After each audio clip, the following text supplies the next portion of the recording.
ప్రార్థించుకుందాం. పరిశుద్ధుడు అయిన మా తండ్రి, మా ప్రియ పరలోకపు దేవా, మీ ఘనమైన మహోన్నతమైన నామాన్ని బట్టి మీకు కృతజ్ఞతాస్తుతులు తెలియజేసుకుంటున్నాం. మీరు తండ్రి గడిచిన కాలం అంతట్లో తోడుగా ఉండి మీ ప్రేమ చేత మమ్మల్ని భద్రపరిచి ఈ రీతిగా మీకు మాటలు వినడానికి చెప్పుకోవడానికి మీరు మమ్మల్ని జతపరిచిన విధానాన్ని బట్టి మీకు కృతజ్ఞతాస్తుతులు తెలియజేసుకుంటున్నాం. తండ్రి, ఇంతవరకు పాటల ద్వారా మిమ్మల్ని గర్వపరుచున్నామని మేము విశ్వసిస్తున్నాం. తిరిగి సమయం నుండి మీ యొక్క అమూల్యమైన సందేశాన్ని మేము అనుకుంటుండగా వినగలిగిన చెవులను గ్రహించగలిగే హృదయాన్ని మా అందరికీ దయచేస్తున్నాం. తండ్రి, అయోగ్యుడను అత్యల్పుడను బలహీనుడను తండ్రి, మీ యొక్క మాటలు బోధించడానికి నేను నిలబడి ఉంటుండగా పరిశుద్ధమైన మీ లేఖనాలను, పరిశుద్ధమైన మీ మాటలను నా నోట రచిస్తూ ఉన్నప్పుడు పాపినైనా నన్ను మన్నించి క్షమించి తండ్రి మీ యొక్క మాటలు బోధించడానికి తగిన వాక్శక్తిని, సామర్థ్యము, బలాన్ని నాకు అనుగ్రహించమని ప్రాధాయపరచు. ఈ యొక్క వాక్య పరిచయంతటిలో మీ సన్నిధిని మాకు తోడుగా ఉంచినట్టు ఇచ్చినాము. ప్రార్థన క్రీస్తు పేరిట ప్రార్థించి వేడుకొనిచున్నాం మా పరమ తండ్రి. ప్రేమైన దేవుని వాళ్ళారా, సమయమందు దేవుడు మనకు అనుగ్రహించేటువంటి గొప్ప అవకాశాన్ని మనం చక్కగా దేవుని సద్వినియోగపరుచుకుంటాం. దేవుడు ఏదైతే అనాది కాలంలో మనకి భద్రపరిచాడో దాన్ని మనం నేర్చుకోవడానికి, దాన్ని మనం వినడానికి గొప్ప అవకాశాన్ని దేవుడు మనకు దయచేశాడని చెప్పాలి. ఎందుకంటే జగత్తు పునాది వేయబడక మునిపే నిర్ణయింపబడినటువంటి, లేకపోతే వ్రాయించినటువంటి మాటలు కొన్ని వేల సంవత్సరాల తర్వాత ఈ భూమి మీదకి వచ్చినటువంటి మనము ఈ మాటలు వినేటువంటి గొప్ప అవకాశాన్ని దేవుడు మనకు దయచేస్తున్నాడు.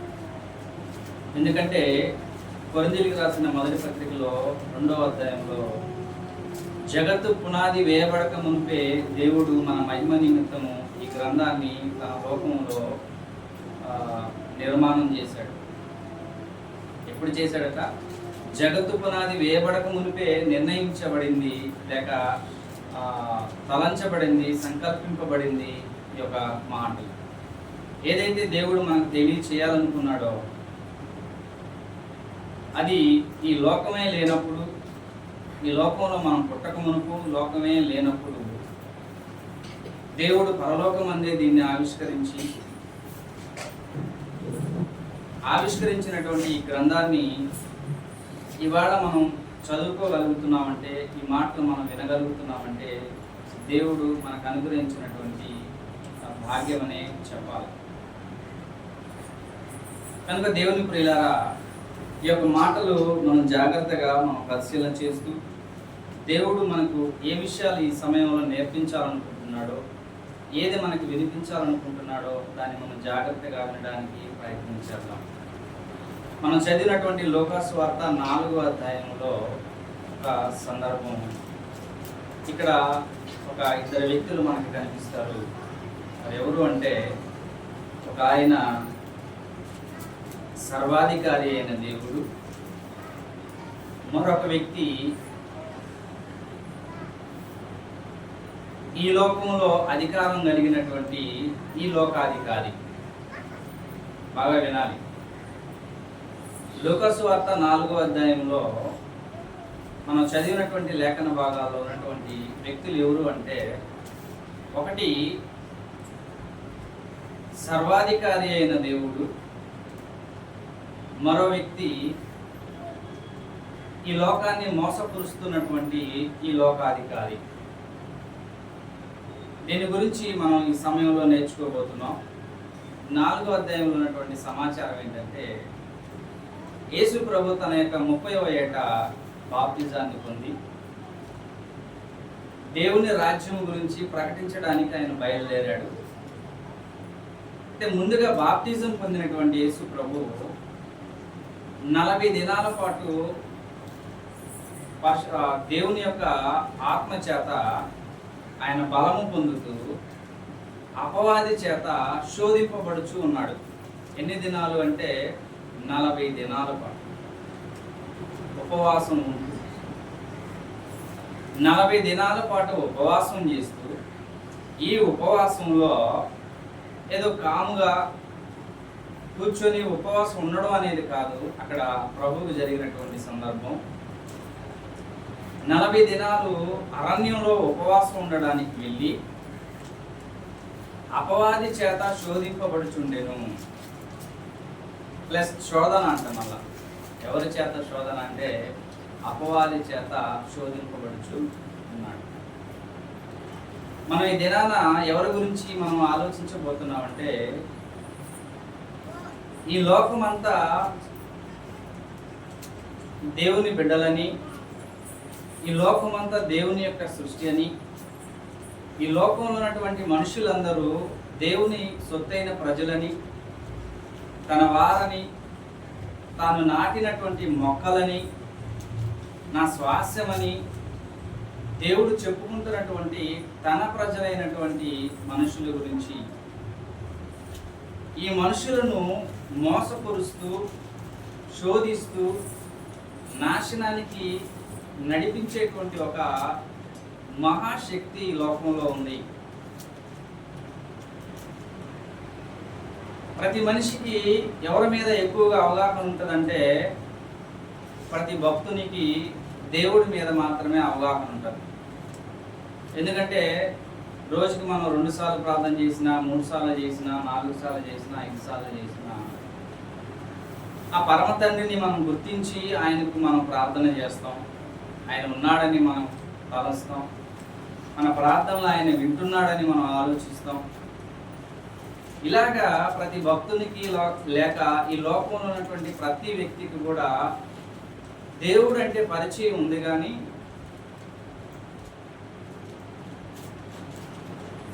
లోకాన్ని మోసపరుస్తూ నాశనానికి నడిపించేటువంటి ఒక అధికారి ఉన్నాడు లోకంలో. ఆ అధికారి గురించి సరైన అవగాహన ఏ మనిషికి కూడా లేదు.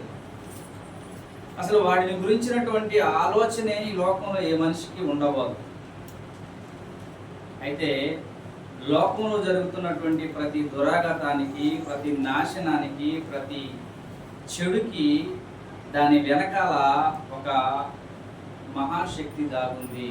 ఆ శక్తి నాశనపుత్రుడు. ఎవరట ఆయన? నాశనపుత్రుడు లేక అపవాది, సాతాను, ఘట సర్పము, ఆది సర్పము,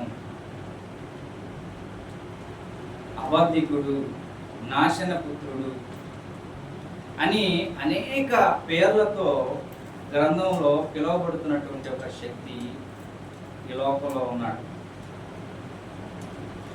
మనిషి ఎంత ఎక్కువగా దేవుని గురించి ఆలోచిస్తాడు కానీ మనల్ని నాశనానికి నడిపిస్తున్నటువంటి మరొక శక్తి లోకంలో ఉంది. ఆ శక్తిని గురించి ఆలోచించకుండా వాడే మనల్ని ఏం చేస్తాడంటే మరుగై ఉంటాడు. మీరు టీవీలో కానీ లేకపోతే అనేక దిక్కులో కూడా మీరు వాక్యాలు వినడం అనేది జరుగుతుంటుంది. మీకు ఎక్కడైనా ఎప్పుడైనా కూడా తండ్రి గురించి వాక్యం వినపడుతుంది, క్రీస్తు ప్రభు గురించి వాక్యం వినపడుతుంది, పరిశుద్ధాత్మని గురించి వాక్యం వినపడుతుంది, లోకంలో ఉన్నటువంటి మంచి చెడుల గురించి వాక్యం వినపడుతుంది, అలాగే మంచివారి గురించి చెడ్డవారి గురించి వినపడుతుంది, అలాగే పురుషుల గురించి, స్త్రీల గురించి, పిల్లల గురించి వినపడుతుంది. కానీ సాతానుడి గురించి వినపడుతుందా? సాతానుడి గురించి వినపడుతుందా? సాతాను గురించి ఎవరైనా చెప్తున్నారంటే చెప్పనీయకుండా వాడు ఆపుతూ ఉంటాడు. లోకంలో జరుగుతున్నటువంటి ప్రతి చెడుకి కారణం వాడే. అయితే వాడు కనిపించకుండా ఇన్విజిబుల్ మ్యాటర్గా, ఇన్విజిబుల్ పదార్థంగా వాడు దాగి ఉంటాడు ఈ ప్రకృతిలో. కనిపించని దేవుడు లోకాలను కలిగించినటువంటి వాడు కనిపించకుండా ఎలా అయితే ఉన్నాడో, లోకాన్ని నాశనం వైపుగా నడిపిస్తున్నటువంటి ఒక మహాశక్తి వాడు కూడా కనిపించకుండానే తిరుగుతూ ఉన్నాడు. పరలోకమందున దేవుడు కనిపించకుండానే తన కార్యాలను భూమి మీద జరిగిస్తున్నాడు. అలాగే లోకాన్ని నాశనం చేస్తూ తిరుగుతున్నటువంటి నాశన పుత్రుడు కూడా కనిపించకుండానే తిరుగుతూ ఉన్నాడు. మనకి ఎక్కువగా ఎవరి మీద అవగాహన ఉండాలి అని అంటే మన శత్రువు అయినటువంటి అపవాది మీద మనకు అవగాహన ఉండాలి. ఇప్పుడు రాజ్యం మీద ఒక రాజ్యం ఉంది. ఈ రాజ్యానికి సెక్యూరిటీ అనేది ఎందుకు ఏర్పాటు చేసుకుంటారు చెప్పండి? ఇప్పుడు మన భారతదేశం ఉంది. మన భారతదేశానికి సెక్యూరిటీ ఫోర్స్ లేదా? ఆర్మీ ఉంది, నేవీ ఉంది, ఎయిర్ ఫోర్స్ ఉంది. 3 దళాలు ఉన్నాయి. మన భారతదేశాన్ని క్షేమంగా ఉంచడానికి, రక్షణలో ఉంచడానికి, ఈ భారతదేశాన్ని రక్షణలో ఉంచడానికి 3 దళాలు పనిచేస్తున్నాయి. సముద్ర మార్గం గుండా శత్రువులు లోపలికి ప్రవేశించకుండా నేవీ దళం అనేది ఒకటి ఉంది. భూభాగాల్లో నుంచి లోపలికి ప్రవేశించకుండా శత్రువులు ఆర్మీ దళం ఉంది. అలాగే గాలిలో గుండా ఎగిరి పై నుంచి మధ్యలో గుండా కిందకి దిగేసి మనుషుల్ని నాశనం చేయడం, అలాగ శత్రువు దిగకుండా మరి ఎయిర్ ఫోర్స్ కూడా ఉంది. మనకు కనబడదు కానీ ఆకాశంలో కూడా రక్షణ దళం తిరుగుతూ ఉంటుంది, తెలుసా? నిరంతరం తిరుగుతూనే ఉంటారు, మనకు కనబడదు. అలాగే సముద్రంలోనూ ఉంటారు నేవీ ఫోర్స్. అలాగే మన బార్డర్లో కూడా ఆర్మీ సెక్యూరిటీ ఫోర్స్ అనేది ఉంటుంది. ఎందుకు ఒక దేశం ఈ సెక్యూరిటీ ఫోర్స్ని ఏర్పాటు చేసుకుంటుంది అంటే, శత్రువు మన దేశం మీదకి దాడి చేయకుండా, మన దేశాన్ని కొల్లగొట్టకుండా, మన దేశాన్ని ఆక్రమించకుండా మనం ఏం చేస్తామంటే ముందు జాగ్రత్తగా శత్రువుని ఉద్దేశించి, ఖచ్చితంగా ఒక దేశం అంటూ ఉంటే ఆ దేశం సుభిక్షమైన దేశం అయితే ఈ దేశాన్ని కొల్లగొట్టడానికి శత్రువు సైన్యం ఖచ్చితంగా ఉంటుంది. కాబట్టి ఆ శత్రువు నుంచి మనం తప్పించుకోవాలంటే మన ఒక సెక్యూరిటీని మనం ఏర్పాటు చేసుకోవాలి. అయితే క్రైస్తవ లోకం కూడా, దేవుని బిడ్డలు, ఈ లోకంలో ఉన్నటువంటి మనుషులు కూడా కనిపించని ఒక శక్తి మనల్ని నాశనం వైపుకు నడిపిస్తుంది. ఆ శక్తిని గురించి మనం ఆలోచించాలి, ఆ శక్తిని గురించి మనం తెలుసుకోవాలి. సహజంగా ఆ ఆలోచన ఎవరికి కూడా ఉండదు. అయితే దేవుడు మనకి ఒక గ్రంథాన్ని ఇచ్చాడు. ఆ గ్రంథంలోనే మనుషుల్ని నాశనం వైపుకు నడిపించేటువంటి ఆ మహాశక్తిని కనుగొనేటువంటి జ్ఞానము ఈ గ్రంథంలోనే దేవుడు మనకు వదిలిపరుస్తున్నాడు. ఇక లోకంలో ఏ గ్రంథాన్నైనా మీరు చూడండి, వాడి గురించి కనిపించదు. ఆ అపవాది గురించి, ఆ నాశన పుత్రుడి గురించి కనిపించదు. అయితే దేవుడు రాయించినటువంటి గ్రంథము గనుక, క్రైస్తవ చేతుల్లో ఉన్నటువంటి ఈ గ్రంథము లేక ఈ బైబిల్ అనేది దేవుని గ్రంథము గనుక, దేవుడు రాయించి ఇచ్చినటువంటి గ్రంథము గనుక, ఆ దేవుడే లోకాన్ని నాశనము చేసే ఆ నాశన పుత్రుడి గురించి తెలియజేసేటువంటి సంగతిని దేవుడే తన గ్రంథంలో రాయించాడు.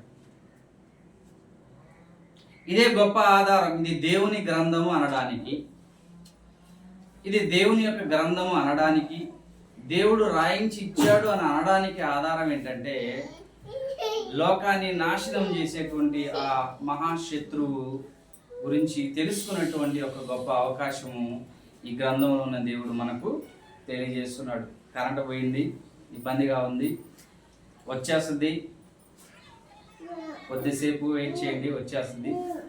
మాటలు వినడానికి ప్రయత్నం చేయండి. ఎండాకాలం చాలా ఇబ్బందికరమైనటువంటి పరిస్థితిగా ఉంది. మంచిది.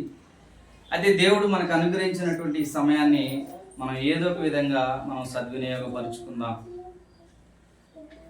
కనుక ప్రియమైన వారులారా, దేవుడు మనల్ని ప్రేమించి మనకి గొప్ప అవకాశాన్ని అనుగ్రహిస్తున్నాడు. ఏంటా అవకాశం అని అంటే, నీ శత్రువైన అపవాది గురించి నీకు సరైన అవగాహన నీవు కలిగి ఉండాలి. నీవు నాశనమయ్యేంత వరకు వాడు నిన్ను విడిచిపెట్టడు. గర్జించు సింహం వలె ఎవరిని మృంగుదునా అని వాడు ఏం చేస్తున్నాడంట, ఈదుల్లో తిరుగుతూ ఉంటాడంట. గర్జించే సింహం అలాగే ఎందుకు తిరుగుతున్నాడు? సింహం ఎప్పుడు గర్జిస్తుంది అంటే ఎప్పుడు పడితే అప్పుడు గర్జించదు, తెలుసా మీకు? సింహం యొక్క లా, అడవికి రారాజు, తన సామ్రాజ్యం తనున్న దగ్గర నుంచి సుమారు ఒక 100 కిలోమీటర్ల విస్తీర్ణం వరకు అదే రాజుగా ఉంటుంది. ఒక అడవిలో ఒక సింహం ఉంటే సుమారు దానికి 100 కిలోమీటర్ల దూరం వరకు అదే రాజుగా ఉంటాడు. దాని పరిపాలనే జరిగించాలనుకుంటుంది. అయితే అది ఎప్పుడు పడితే అప్పుడు గర్జించదంట. దానికి ఎర కనిపించినప్పుడే గర్జిస్తుందట. ఎర అంటే దానికి ఏదైతే ఆహారం అవ్వబోతుందో, దాని కడుపులోకి వెళ్ళబోతుందో దాన్ని చూసినప్పుడు మాత్రమే అది గర్జిస్తుందట. ఇప్పుడు అపవాది గర్జించు సింహం వలె వాడు తిరుగుతూ ఉన్నాడంటే దాని అర్థం ఏంటంటే ఎర కోసం ఎదుగుతూ ఉన్నాడు. ఎవరు దొరుకుతాడా. అది సింహం నోట పడితే, సింహం కంట పడితే అది విడిచిపెడుతుందా? దానికి దయా దాక్షిణ్యం ఏమైనా ఉంటుందా? కరుణా జాలి ఏమైనా ఉంటుందా? లోకంలో చెప్పిన కథల్లాగే ఉండదు. నిజంగా సింహం కానీ దొరికితే, సింహానికి లోకంలో కథలు ఉన్నాయి. సింహానికి కంట ఒక ఆవు కనపడిందంట. పాపం ఈ ఆవుకి ఒక పిల్ల ఉందంట ఇంటి దగ్గర. ఈ ఆవు రిక్వెస్ట్ పెట్టుకుంటుందంట సింహానికి, ఏమని? నీకు ఖచ్చితంగా నేను ఆహారం అయిపోతాను, దయచేసి నాకు ఒక చిన్న రిక్వెస్ట్. నాకు ఒక 2 రోజుల ముందే ఒక పిల్ల పుట్టింది, దానికి చివరగా నేను వెళ్ళి ఒకసారి చూసుకొని దానికి తనివి తీరా పాలిచ్చి మళ్ళా వచ్చేసి నీకు నేను ఆహారం అయిపోతాను అని రిక్వెస్ట్ పెట్టుకుంటుందట. లోకంలో ఉండే కథలు ఇవన్నీ అర్థమవుతుందా? లోకంలో ఉన్నటువంటి కథలు ఇవన్నీ. కానీ నిజంగా సింహానికి అలా రిక్వెస్ట్ పెట్టుకుంటే ఒప్పుకుంటుందని? దానికి అటువంటివి ఉండవు. అలాంటి దయాదాక్షిణ్యం ఉండదు. దానికి ఎర దొరికిందంటే అది ఖచ్చితంగా చీల్చి చెండాడాల్సిందే. దాని రక్తం తాగిన తర్వాత ఆ సింహం దాన్ని విడిచిపెట్టింది. మరి అపవాది కూడా గర్జించు సింహం వలె తిరుగుతూ ఎవరిని మృంగుదనాన్ని తిరుగుతున్నప్పుడు దానికి దొరికితే ఆ సింహం ఎలా అయితే విడిచిపెట్టదో అపవాది కూడా నిన్ను విడిచిపెట్టడు. ఎంతవరకు నిన్ను విడిచిపెట్టడు అని అంటే నీవు నాశనానికి వెళ్ళేంత వరకు నిన్ను విడిచిపెట్టడు అపవాది. నువ్వు నాశనం అయ్యేంత వరకు, నువ్వు నరకానికి చేరేంత వరకు అపవాది నిన్ను విడిచిపెట్టడు. కనుక వాడి గురించి మీరు జాగ్రత్త కలిగి ఉన్నారు. అందుకే మహాశయుడు పౌలు గారు అంటారు, అపవాది తంత్రములను మనం ఎరగని వారమై ఉన్నట్లు కాదు. అంటే ఆయనకి అపవాది యొక్క తంత్రాలేంటో, అపవాది యొక్క ఆలోచన ఏంటో పౌలు గారికి తెలుసట. అపవాది ఏ రూపంలో మన దగ్గరికి వస్తాడో పౌలు గారు పసిగట్టగలిగేటువంటి ఆత్మజ్ఞానం కలిగినటువంటి వాడిగా పౌలు గారు ఉన్నారు. కనుక ప్రియమైన వారులారా, దేవుడు మనకు తెలియచేయాలనుకుంటున్నటువంటి ఒక సంగతి, అపవాదిని గురించి ప్రతి భక్తుడు తెలుసుకుని ఉండాలి. లోకం అనేక ప్రమాదాలకు పొంచి ఉంది. లోకంలో ఉన్నటువంటి మనుషులు ఏ ఒక్కరి మీద కూడా దయ అనేది లేదు, ప్రేమ అనేది లేదు, కరుణ అనేది లేదు, జాలి అనేది లేదు. లోకంలో చూస్తున్నాం అనేక ప్రమాదాలు, అనేక ఇబ్బందులు, అనేక శ్రమలు, ఒకరినొకరు కొట్టుకోవడం, తిట్టుకోవడం, దోచుకోవడం, చంపుకోవడం, ఇవన్నీ లోకంలో జరుగుతున్నాయి. కారణం మనకు అనిపిస్తుంది వాళ్ళలో ఉన్న పగలు అని మనం అనుకుంటున్నాం. కానీ మనలో ఉండి మనలో పగని పెంచుతున్నవాడు ఒకడు ఉన్నాడు. అర్థమవుతుందండి? పలానోడిని చంపాడు అని అంటే లోకం ఏమని చెప్పుకుంటుందంటే వాళ్ళకి గత 20-30 ఏళ్ల నుంచి పగ ఉందిలేయ్యా, అందుకని ఇవాళ దొరికాడు కావాలో చంపేశాడని అనుకుంటాం మనం. కానీ ఈ 20-30 సంవత్సరాల నుంచి వాడిలో పగని రగిలిస్తున్నవాడు ఒకడు ఉన్నాడు. వాడు మాత్రం బయటికి రాడు, తెలుసా? వాడు మాత్రం వాడి పేరు వాడి ఉనికి బయటికి రాదు. వాడంటే వీడికి పగ, అందుకే వీడు ఒంటరిగా దొరికాడు, వాడు చంపేశాడు. 20 ఏళ్ళ నుంచి వాడిని ఎదుగుతున్నాడు చంపాలని, వాడు దొరికాడు కాబట్టి చంపేశాడు అని లోకం అనుకుంటుందే తప్ప ఈ 20 సంవత్సరాల నుంచి ఆ వ్యక్తి మీద వీడికి పగని లోపల పెంచుతున్న వాడెవడు? ఈ మనిషిలో ఆ పగని పెంచుతున్నటువంటి ఒక మహాశక్తి ఉంది లోపల. ఆ శక్తి యొక్క ఉనికిని బైబిల్ మాత్రమే మనకు తెలియచేయగలదు. సర్వలోకాలను కలిగించిన దేవుడు మాత్రమే వాడి యొక్క ఉనికిని తెలియచేయగలడు. లోకంలో మరెవ్వరు కూడా వాడి గురించిన ఉనికి తెలియదండి. లోకంలో చూడండి, భూ సంబంధమైన కళాశాలలు ఉన్నాయా, బడులు ఉన్నాయా, కాలేజీలు ఉన్నాయా? అలాగే దైవ సంబంధమైన పాఠాలు నేర్పడానికి కొన్ని మిషనరీస్ ఉన్నాయా? క్రిస్టియన్ మిషనరీస్ ఉన్నాయి, బైబిల్ కాలేజీలు ఉన్నాయి.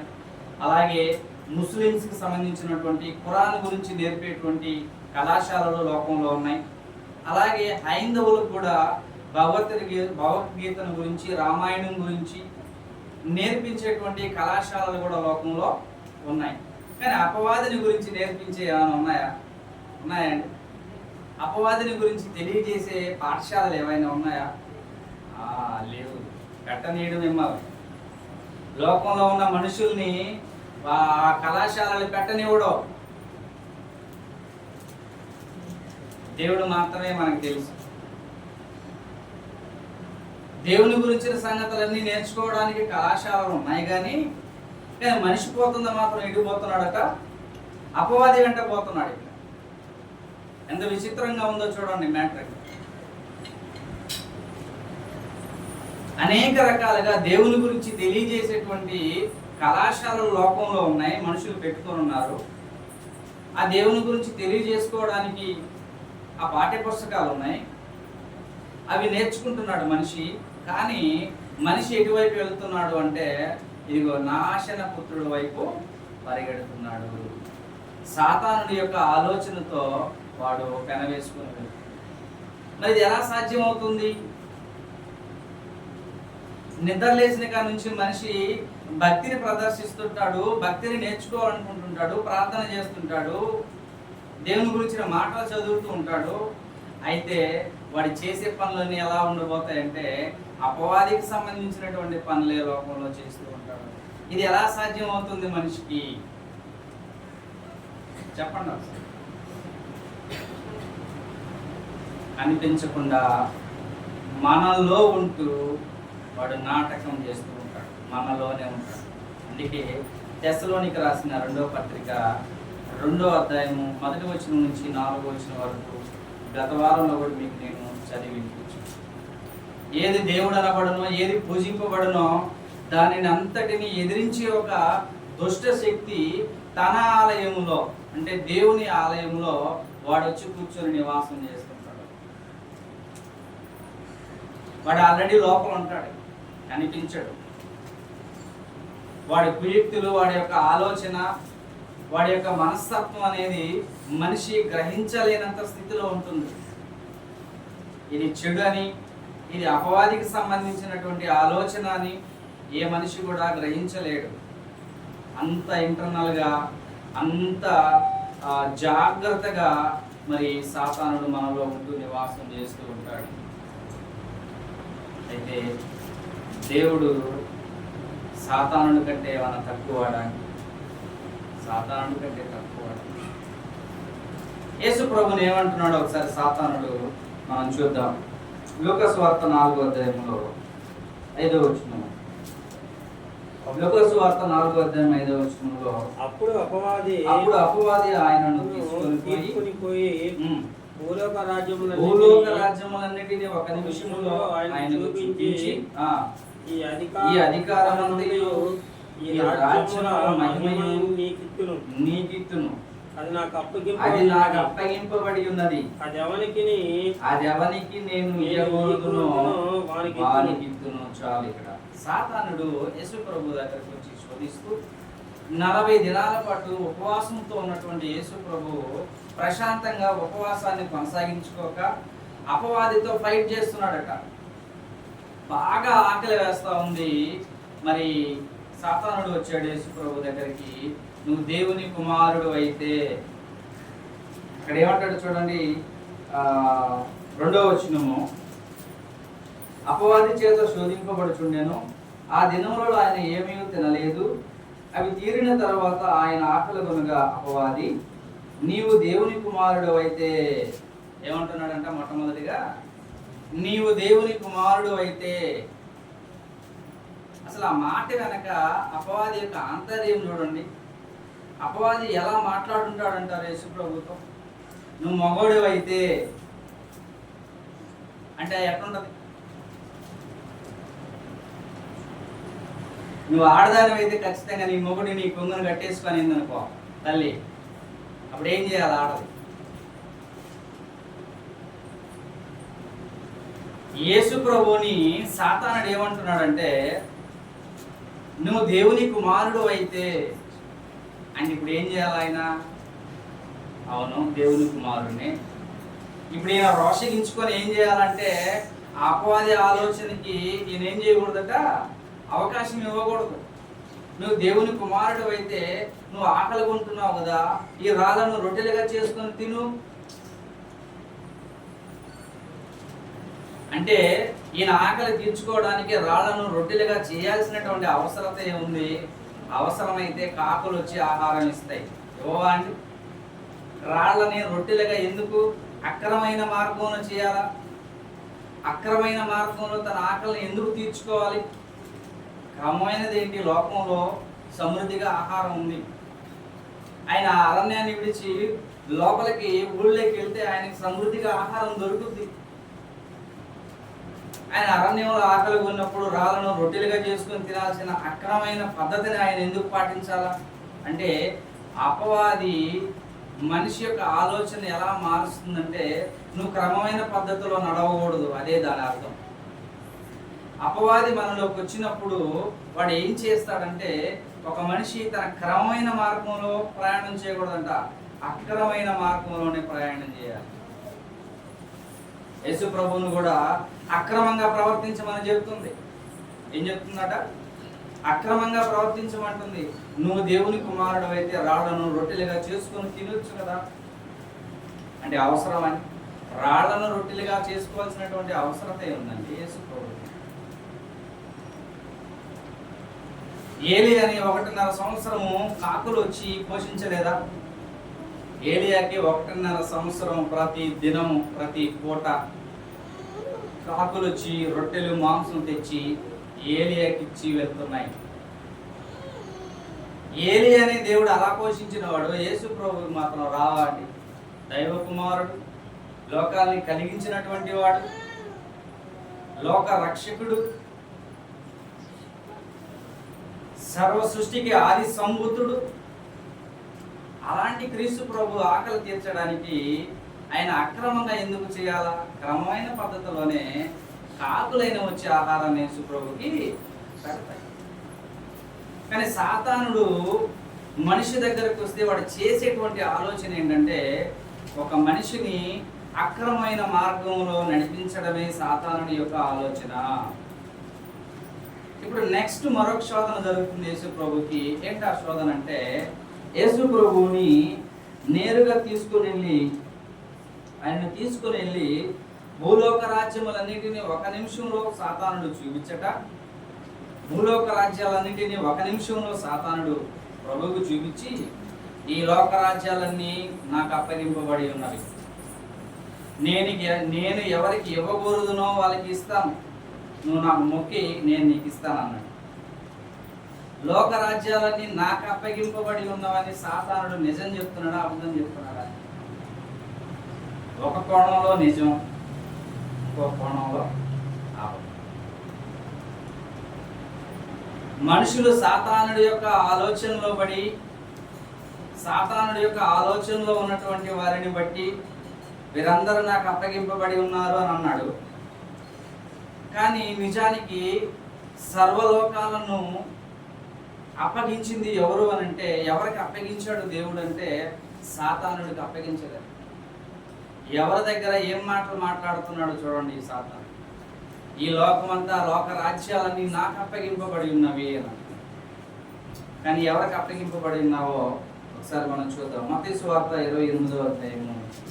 మత్తయి సువార్త 28వ అధ్యాయము 16, 17, 18 వచనాలు ఒకసారి మనం చదువుదాం. మత్తయి సువార్త 28వ అధ్యాయము 16, 17, 18 వచనాలు ఒకసారి మనం చదువుదాం. 11 మంది శిష్యులు యేసు తమకు నిర్ణయించిన గలిలయలోని కొండకు వెళ్ళిరి.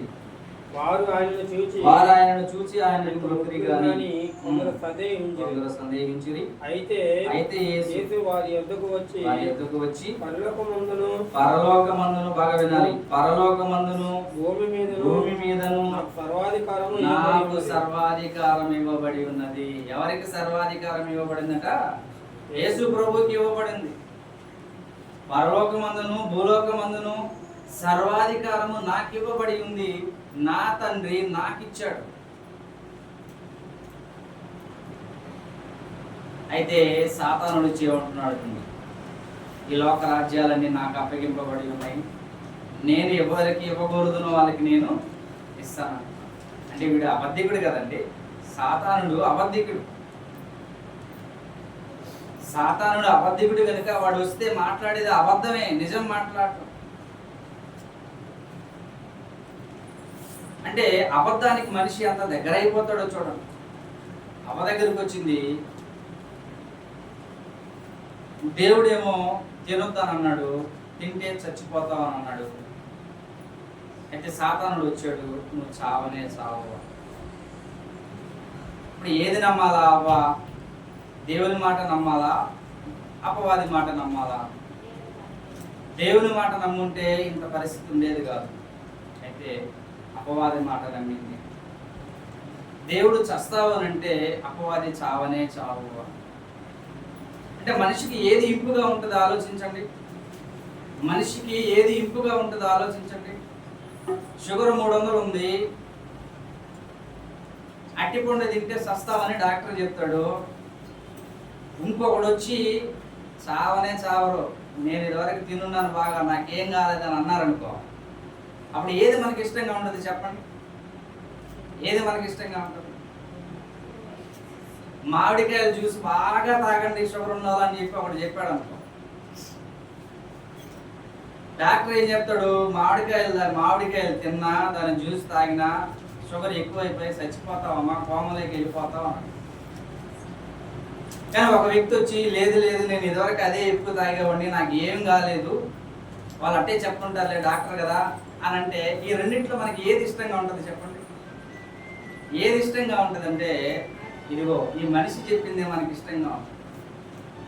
తాగారు అంటున్నాడు, అయినా ఆరోగ్యంగా ఉన్నాడట, కాబట్టి మనం కూడా తిని చూద్దామని అంటాం. డాక్టర్ చెప్పిన మాట వింటామా? వైద్యుడు చెప్పిన మాట వింటామా? వైద్యుడు చెప్పిన మాట మనం వినాం. ఎందుకంటే అది మనకి ఇష్టం లేదు. తినొద్దన్నాడు కదా, అది మనకి ఇష్టం లేదు. ఇప్పుడు చూడండి, దేవుడు నువ్వు తినబాకు, తింటే చస్తావని అన్నాడు. అయితే సాతానుడు వచ్చి నువ్వు తింటే చావనే చావు. అంటే ఏది మనకి ఇష్టంగా ఉంటుందంటే ఇదే ఇష్టంగా ఉంటుంది.